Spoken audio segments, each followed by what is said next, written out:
What's up, guys? It's the Casual Woodsman. So first things first, I want to address this right out of the gate because it's pretty obvious the name of the channel has changed.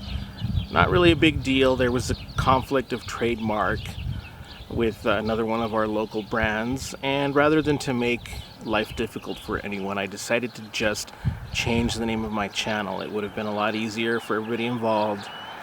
No hard feelings. So from this point forward, all of the videos are going to be uploaded as the Casual Woodsman. I have similarly changed my handle on some of my social media. So for those of you that have been subscribing or following, the name change is also going to be reflected now in some of my other social media. Anyway, having said that, having gotten that out of the way, I'm still not sure what I'm going to do with the other videos that have already been uploaded as Trek and Trail Outdoors. Obviously, Trek and Trail Outdoors, that name is no longer going to have anything to do with this channel. But I may go back and just redo those videos just because there's always ways that you can improve on it. And so I may revisit those videos again. I still don't know what to do with them for now. But for now, they will stay up on the channel. So again, those of you that like to point out the obvious, yes, there are some videos that are introduced as Trek and Trail Outdoors, and they're going to be this video and any subsequent video that are going to be introduced as the Casual Woodsman. So thank you for pointing that out. I'm well aware. Roger. Anyway, with this whole coronavirus shutdown and closures that's been going on, obviously there hasn't been too much of a chance for me to get out there into some of our state parks and some of our other natural areas to shoot some videos for you guys. Unfortunately, here in my area out in West Texas, the powers that be found it prudent and appropriate to not only close down about 80% of our businesses, but to also close down our state and local parks. So here I am in the backyard, obviously. I'm going to shoot a quick video for you, and I'm going to apologize ahead of time because I do live right next to a major road. It's a major thoroughfare here in this neighborhood. So yeah, there's going to be a lot of traffic noise. I apologize for that in advance. And it is spring, and as you can see, the backyard is kind of wild, so there are going to be bird noises. Again, I apologize. But really quickly though, there's a couple things that I always get asked about. And again, just for the sake of having a video that comes out this week, I wanted to do something just kind of quick and dirty. There's a question that I always get when it comes to me being outdoors or, you know, going on any one of my camping trips, adventure trips, and that is, what item or what couple of items do you take out there with you that you absolutely must have? And I get that question asked relatively frequently, so I wanted to kind of talk about that. Now, this isn't talking about what does my survival kit look like, or what's in your pack, or what's your typical hiking loadout look like, or what does your typical camping loadout look like. This has nothing to do with that. This is regardless of the pack that I have, regardless of whatever loadout I may be taking, regardless of the type of trip that I may be taking, there's about 3 items that I always have on me no matter what. I can be going on a nature walk just here on one of our local parks. I can be going on a hike just here in our local parks. I can be going on a longer hike out in the state parks, or I could be doing an overnighter somewhere or an extended camping trip. There's 3 things that I will always have on me no matter what, and I'm going to show you those things right now. Alright, so the first thing obviously that I'm going to talk about is something that those of you that know me, those of you that have seen the previous videos, they may or may not still be up by the time you guys are watching this, but those of you that have seen some of the previous videos and follow me on Instagram or some of the other social media, will probably know that I'm kind of a knife nut. And I do think that having a good survival knife or some kind of good knife on you is probably the single most important piece of equipment that you can have with you no matter what. So for me, anytime I go outdoors, hiking, camping, fishing, whatever, one thing that I'm always going to have on me is a good knife. And for a long time, I was using this Ontario Rat 7, and this is a custom Kydex sheath with a dangler. It's a left-handed sheath. I'm obviously left-handed, but this is something that I made for it. Didn't care much for the stock sheath, and it has been stripped only because I've used this knife so much that I actually started to wear away the original black epoxy powder coating on it. So I ended up just taking it the rest of the way to stripped and polished it up a little bit. But this is what I've used for a long time as my go-to woods knife, survival knife. I'll probably talk about this knife a lot more in detail on a separate video, but this is something that I would highly recommend you guys have. And this, I was very happy with this knife for a long time.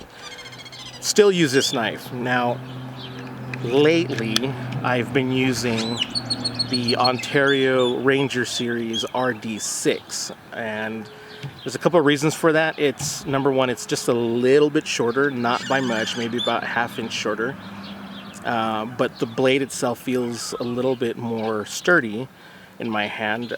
It is a thick blade, it's a 1/4 inch.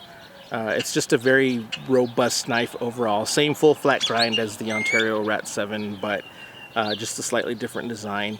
For me, this knife feels a little bit better. It's done somewhat better in wood prep and just overall general cutting tasks. But I'll talk about this one a lot more in a different video. I just wanted to point out that a good survival knife is something that I always carry with me no matter where I go.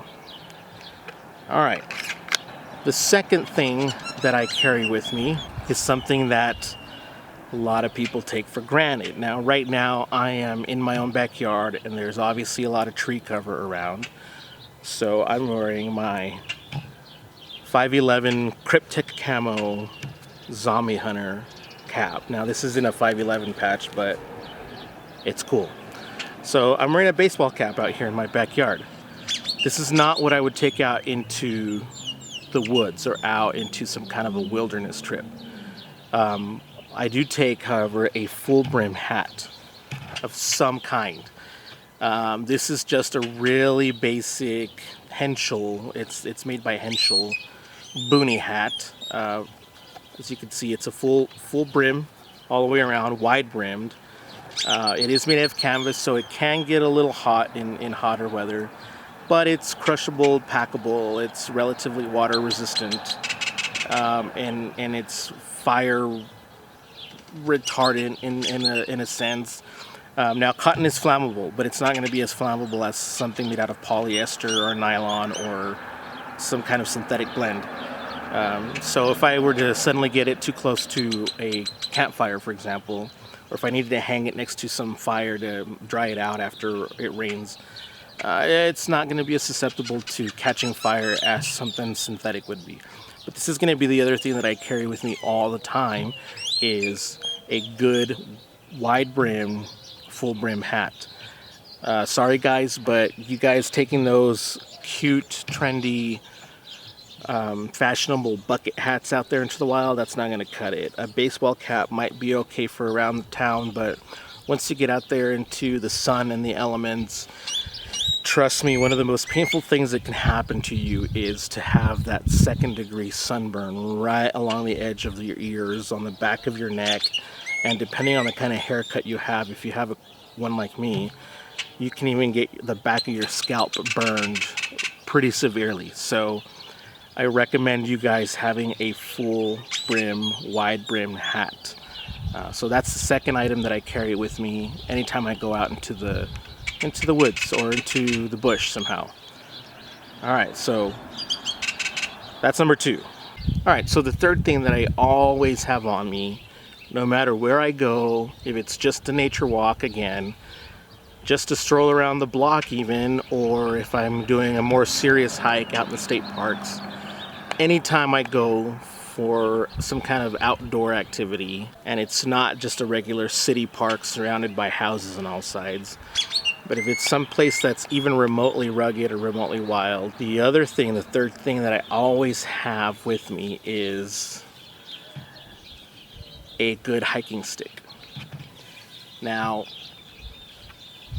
I really don't care about looking stupid. I've heard pretty much every joke made about it. You know, people call me Gandalf, people call me Moses. I don't care. For me, having a good hiking stick out there is almost indispensable. Now, this particular one is a handmade stick out of a mesquite branch that had been sitting around for quite a while. So it'd been sitting around for a few years before it was even harvested. It's pretty natural looking. I basically filed and sanded the spiral design into it myself just for kicks. Left some of the inner bark on, but I like this one because mesquite is one of the hardest, densest woods in North America. Now, other than the obvious purposes of having something to help you with your balance, help you with your footing in some rocky terrain or some uneven terrain, this is also a good deterrent for unwanted guests, whether they're four-legged or two-legged. And because mesquite is so hard and so dense, believe me, a quick swipe with something like this is going to deter just about any unwanted visitor that you might encounter, again, whether they're two-legged or four-legged.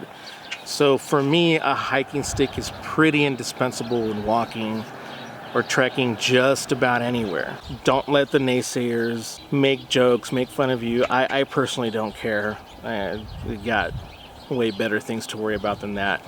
But for me, you know, it's good to have around. All right, guys, so in conclusion, just wanted to cover those three basic items of what it is that I like having with me every single time I go out to some kind of a woods or bush excursion, and that is my survival knife, my hiking stick, and a good quality full brim hat. Always have those with me. You will never see me without some variation of those three items with me at all times. Again, those of you guys that know me, then you'll know that I collect, you know, I'm kind of a knife nut. I collect hiking sticks. I had made it a point to obtain one or purchase one or harvest one at every national park that I've ever hiked in, or at any or for any memorable hike that I've done. So I've collected quite a bit of these throughout the year. I use some of them are just for display, but you guys know that I always have one of these, and of course a hat. You know, I've known what it's like to have that sunburn on the back of your neck, head, and ears, and it's not fun. It's painful. I don't want any of you guys to experience that. And I can't stress this enough, but a good knife, a good cutting tool, is something that you... Give me 1 second. All right, like I said, I live on a pretty busy street, and there's nothing more annoying than a caravan of lifted pickup trucks driving by, all blasting the same ranchera music that I despise. I guess that was the last of them right there.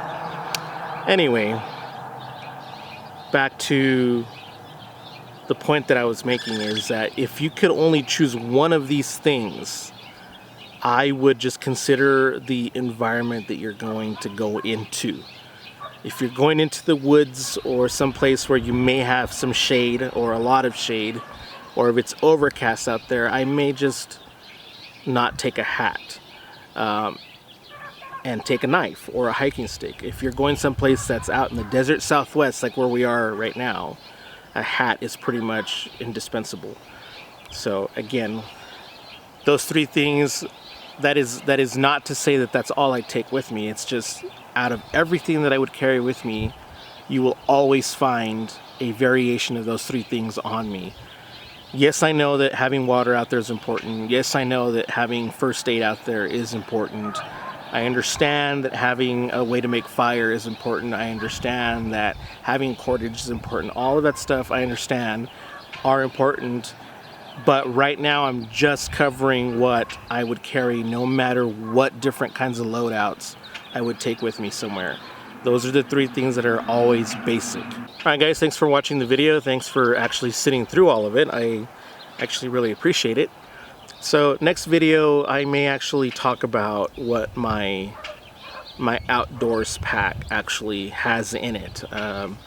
And you can just see the comments down below. Somebody's gonna get smart and say, well, you didn't talk about carrying water out there with you, or you didn't talk about that. Yeah, okay. 10-4, I got it.